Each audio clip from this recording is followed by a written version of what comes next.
14 ফেব্ৰুৱাৰী তাৰিখে প্ৰধানমন্ত্ৰী নৰেন্দ্ৰ মোদী ডাঙৰীয়া গুৱাহাটীলৈ আকৌ এবাৰ অহাৰ সম্ভাৱনা আছে।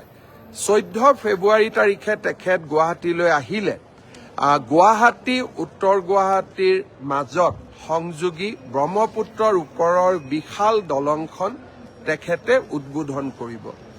ইণ্ডিয়ান ইনষ্টিটিউট অফ মেনেজমেণ্টৰ যিটো গুৱাহাটীত আমি আৰম্ভ কৰিম তাৰো প্ৰধানমন্ত্ৰী ডাঙৰীয়াই শুভাৰম্ভ কৰিব।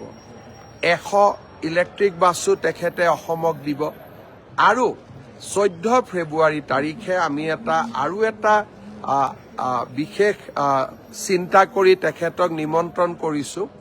মৰাণত যি আমি এডভান্স লেণ্ডিং ফেচিলিটি বনাইছো, অৰ্থাৎ ভাৰতীয় বায়ুসেনাৰ বিমানসমূহ নেশ্যনেল হাইৱেৰ ওপৰতে নামিব পাৰে।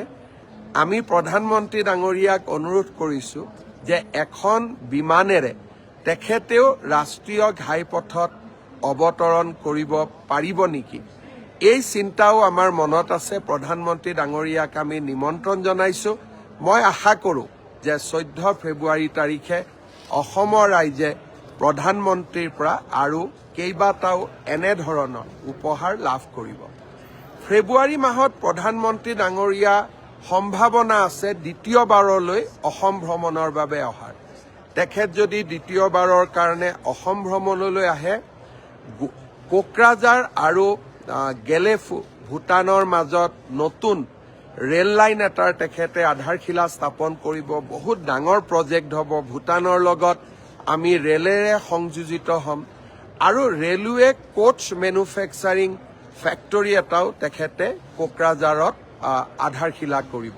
ঠিক তেনেধৰণে গুৱাহাটীৰ পৰা শিলচৰলৈ 22,000 কোটি টকা ব্যয়েৰে আমি যি এটা এক্সপ্ৰেছ হাইৱে বনাব খুজিছো তাৰো আধাৰশিলা স্থাপন কৰিবৰ বাবে মই প্ৰধানমন্ত্ৰী ডাঙৰীয়াক ফেব্ৰুৱাৰী মাহতে আকৌ এবাৰ নিমন্ত্ৰণ কৰিছো।